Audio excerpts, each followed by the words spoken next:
हर हर महादेव, जय श्री अमरनाथ जी। दोस्तों, बहुत दिनों बाद मैंने अमरनाथ जी यात्रा के बजट पर वीडियो लाया है। यानी कि अमरनाथ जी यात्रा में कितना खर्च आता है, वह अमरनाथ यात्रा के पंजीकरण एवं मेडिकल कब से शुरू होंगे, ये भी आप सभी को इस वीडियो के माध्यम से जानकारी देंगे। साथ ही साथ आप सबको ये भी जानकारी देंगे कि अमरनाथ यात्रा कौन से मार्ग से करनी है, बालटाल या फिर पहलगांव, और अमरनाथ यात्रा में कुल कितने दिन लगते हैं और यात्रा के दौरान कितना खर्च आता है। ये आप सबको संपूर्ण जानकारी इस वीडियो के माध्यम से देंगे। साथ ही साथ कंप्लीट डिटेल्स अमरनाथ जी यात्रा से जुड़ी देंगे और बने रहेगा वीडियो के अंत तक। तो अगर चैनल पर नए हैं तो चैनल को भी जरूर सब्सक्राइब कर लें, ताकि आप सब तक हमारे डेली अपडेट सबसे पहले पहुंच सकें। आप सभी को बताते चलें, अगर आप भी वार्षिक अमरनाथ जी यात्रा 2025 पर आने का विचार बना रहे हैं तो आप सभी बहुत ही अच्छे वीडियो पर क्लिक किए हैं, क्योंकि इस वीडियो में आप सबको मिलने जा रही है संपूर्ण जानकारी।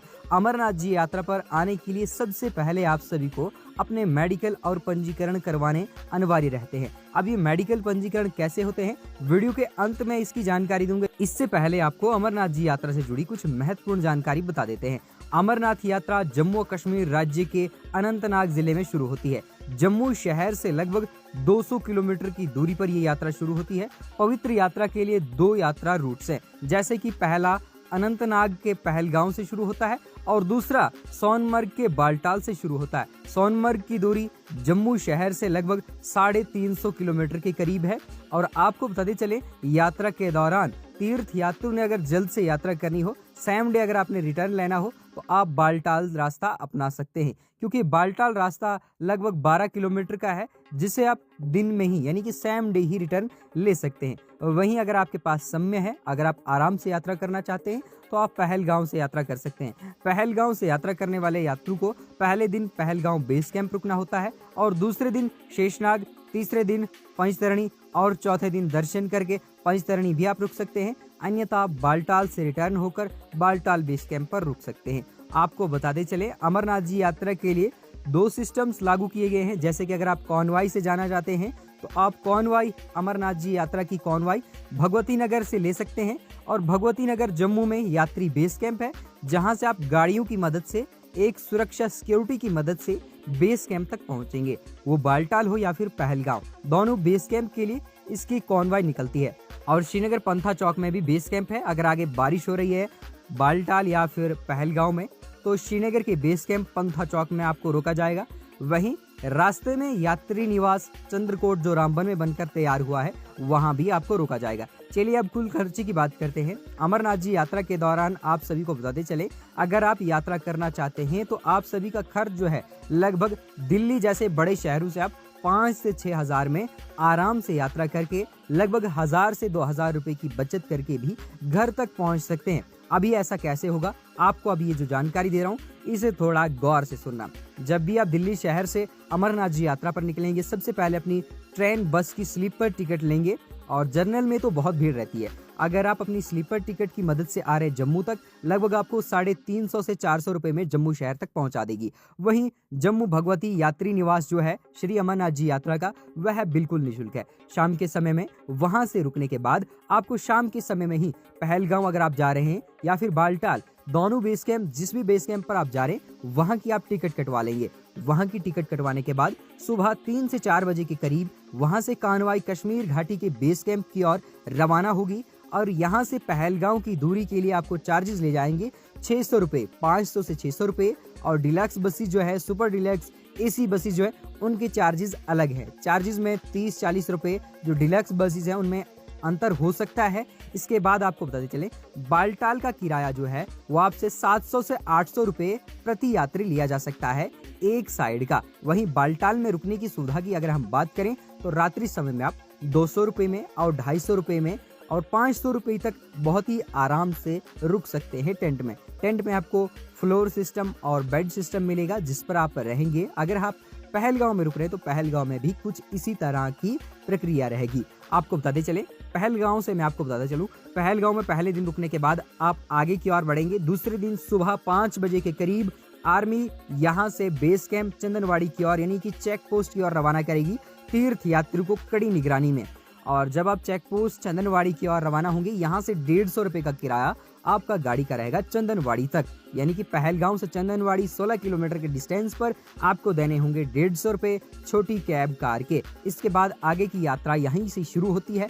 आपके परमिट, ई-केवाईसी और सारे के सारे डॉक्यूमेंट्स चेक होने के बाद आपका यहीं से मार्गदर्शन शुरू होगा। चंदनवाड़ी से पैदल यात्रा पवित्र श्री अमरनाथ गुफा तक 32 किलोमीटर की है। यहाँ से शेषनाग अगर आप पहले दिन ही पहुंच जाते हैं, वह 2 बजे से पहले, तो आपको पंचतरणी की ओर प्रस्थान करने दिया जाता है। अगर आप 2 बजे के बाद लेट हुए हैं तो आपको पंचतरणी में ही रुकना पड़ेगा। जी हाँ, अमरनाथ गुफा की दूरी अगर हम बता दें, चंदनवाड़ी से 32 किलोमीटर, वहीं चंदनवाड़ी से पंचतरणी की दूरी 26 किलोमीटर की है और शेषनाग की दूरी 12 किलोमीटर की है। और इस डिस्टेंस को अगर आप कवर करना चाहते हैं, अगर पहले दिन 26 किलोमीटर के डिस्टेंस को, तो वह आपको शेषनाग की दूरी को लगभग 1:30 से 2 बजे से पहले क्रॉस करना होगा। और शेषनाग के आगे ही महागुना स्टॉप की कठिन और मुश्किल चढ़ाई आती है। इस चढ़ाई के दौरान आप आराम से यात्रा करेंगे और शेषनाग से जो गणेश स्टॉप है, महागुना स्टॉप है, उसकी चढ़ाई लगभग 4 किलोमीटर की कठिन चढ़ाई है। इसके बाद ढलान का एरिया पंचतरणी तक पूरा का पूरा आता है, लगभग 10 किलोमीटर का। आपको बताते चलें, अगर आप पहले दिन शेषनाग पहुंचे हैं तो दूसरे दिन आपको पंचतरणी पहुंचना होगा। जैसे कि शेषनाग का किराए की बात करें हम, 550 से 650 रुपए प्रति यात्री रात्रि समय में रुकने के चार्जेस शेषनाग में रखे गए हैं। खाना निःशुल्क है श्री अमरनाथ जी संस्था लंगर द्वारा। इसके बाद आगे की ओर आप बढ़ेंगे तो आपको पोषपत्री में निःशुल्क रहने की व्यवस्था भी मिल जाएगी। निःशुल्क व्यवस्था लंगर सेवादारों द्वारा दी जाती है पोषपत्री में। और इसके बाद अगर आप आगे की ओर बढ़ेंगे पंचतरणी में, अगर कोई तीर्थ यात्री के पास खर्च नहीं है तो वह लंगर सेवादारों के पास निःशुल्क में रुक भी सकते हैं। पंचतरणी में भी कुछ इसी तरह की व्यवस्था रहेगी। पंचतरणी में 650 रुपए प्रति यात्री रात्रि समय में रुकने के चार्जेस है। शेषनाग एक महत्वपूर्ण बेस कैंप है। यहाँ पर बेस कैंप हॉस्पिटल के साथ साथ यहाँ पर हेलीपैड की भी व्यवस्था है, यानी कि बालटाल और पहलगांव से जो भी तीर्थ यात्री हेलीकॉप्टर से यात्रा करता है वह यहीं तक पहुँचता है। यहाँ से गुफा की दूरी 6 किलोमीटर की है और इसी दौरान आपको ये 6 किलोमीटर की पैदल यात्रा करने के बाद पवित्र गुफा तक पहुँचना होता है। यहाँ से आप घोड़ा, पिट्ठू, पालकी हर प्रकार की व्यवस्था ले सकते हैं। और अगर आपको शेषनाग की बात बता दें, शेषनाग में भी बेस कैंप हॉस्पिटल है। आपको परेशानी कोई भी नहीं लेनी है। ऑक्सीजन बूथ्स आपको हर 500 मीटर और 200 मीटर के दायरे में अमरनाथ जी यात्रा के दौरान मिल जाती हैं। इसके बाद अगर हम बात करें तो पवित्र गुफा पर कुछ इस तरह से पहुंचा जा सकता है। तो पंचतरणी से गुफा में आप सुबह लगभग 4 बजे अगर जागेंगे तो आपको पवित्र गुफा की ओर रवाना कर दिया जाएगा और आप पवित्र गुफा में आराम से दर्शन कर सकते हैं। अब हम आपको कुछ मेडिकल और रजिस्ट्रेशन और हेलीकॉप्टर से जुड़ी कुछ महत्वपूर्ण जानकारी बता देते हैं। अगर आप हेलीकॉप्टर से यात्रा कर रहे हैं तो आपको अपने मेडिकल की ही जरूरत रहेगी और मेडिकल से ही आप अपनी यात्रा करेंगे। आपको यात्रा परमिट पर बनवाने की कोई भी जरूरत नहीं है। पंजीकरण करवाने के लिए आपको मेडिकल उन ऑथराइज्ड डॉक्टर से अपना करवाना है जिन्हें श्री अमरनाथ जी श्राइन बोर्ड की वेबसाइट पर नामित किया गया है, यानी कि जिनकी लिस्ट में नाम आया है अमरनाथ जी श्राइन बोर्ड की ऑफिशियल वेबसाइट पर, उन्हीं से आपने अपना पंजीकरण करवाना है। अब ये कैसे ढूंढे ये मैं आपको अगले वीडियो में बता दूंगा। जो ही इसकी लिस्ट निकल कर आएगी आप हमारे वीडियो देखते रहिएगा। और साथ में ये भी बता दूं कि देखिए, जैसे कि अमरनाथ जी यात्रा पर आने वाले यात्रियों के लिए अब जो रजिस्ट्रेशन प्रोसेस है ऑफलाइन का, वो कैसे होगा। अमरनाथ जी यात्रा के 2 प्रोसेस रखे गए हैं, एक ऑनलाइन और एक ऑफलाइन। ऑनलाइन व्यवस्थाएं उन लोगों के लिए अच्छी हैं जो इनके करीबी में बैंक शाखाएं बहुत दूर हैं। और जब आपका वेरीफाइड हो जाएगा मेडिकल, उसके बाद आपका जो पंजीकरण है उसे वेरीफाई करने के लिए सबसे पहले आपको बैंक शाखाओं में जाना होगा। Punjab national bank, Jammu Kashmir bank, state bank of India और इसके बाद यस बैंक की शाखाओं में ये पंजीकरण किया जाता है। और उन्हीं बैंक शाखाओं में होता है जिन्हें श्री अमरनाथ जी श्राइन बोर्ड ने अपनी वेबसाइट पर अपडेट किया है। यानी कि जैसे कि डॉक्टर्स को अपडेट किया है वैसे ही यहाँ पर वेबसाइट पर आपको बैंक्स की लिस्ट भी मिलेगी। और इसी तरह से हर स्टेट की लिस्ट होती है, उस लिस्ट में आपने देखना है। उसके बाद उसी शाखा में जाकर वह मेडिकल लेकर जाना है, जो मेडिकल आपका एक ऑथराइज्ड डॉक्टर ने करवाया है, नामित डॉक्टर ने करवाया है। उसके बाद बैंक शाखा में आपको पंजीकरण कर दिया जाएगा। ऑफलाइन पंजीकरण करवाने के लिए ई-केवाईसी होगा, आपका बायोमेट्रिक केवाईसी होगा और बायोमेट्रिक पंजीकरण होने के बाद ही आपका यात्रा परमिट आपको जारी किया जाएगा। और बायोमेट्रिक पंजीकरण करवाने वाले और ऑफलाइन पंजीकरण करवाने वाले तीर्थ यात्रियों को बेस कैंप पर ई-केवाईसी की कोई ज़रूरत नहीं है। जिन तीर्थ यात्रियों ने ऑनलाइन पंजीकरण करवाया है उन्हें ई-केवाईसी की ज़रूरत है। अगर आप ऑफलाइन या फिर ऑनलाइन पंजीकरण करवा रहे हैं तो ये बातें ज़रूर ध्यान में रखें।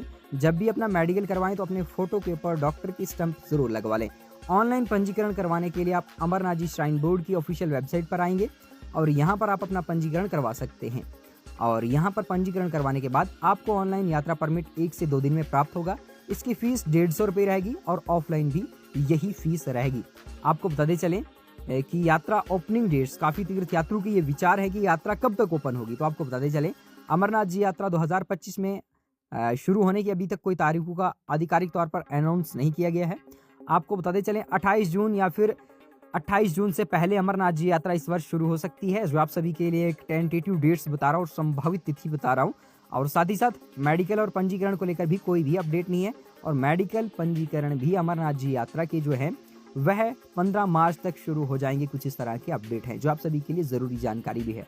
उम्मीद करते हैं कि आपको ये वीडियो द्वारा दी गई जानकारी अच्छी लगी हो। अगर वीडियो द्वारा मिली जानकारी आप सभी को अच्छी लगी हो तो वीडियो को ज़रूर लाइक करें, साथ ही साथ चैनल को भी ज़रूर सब्सक्राइब करें। जय श्री अमरनाथ जी, हर हर महादेव।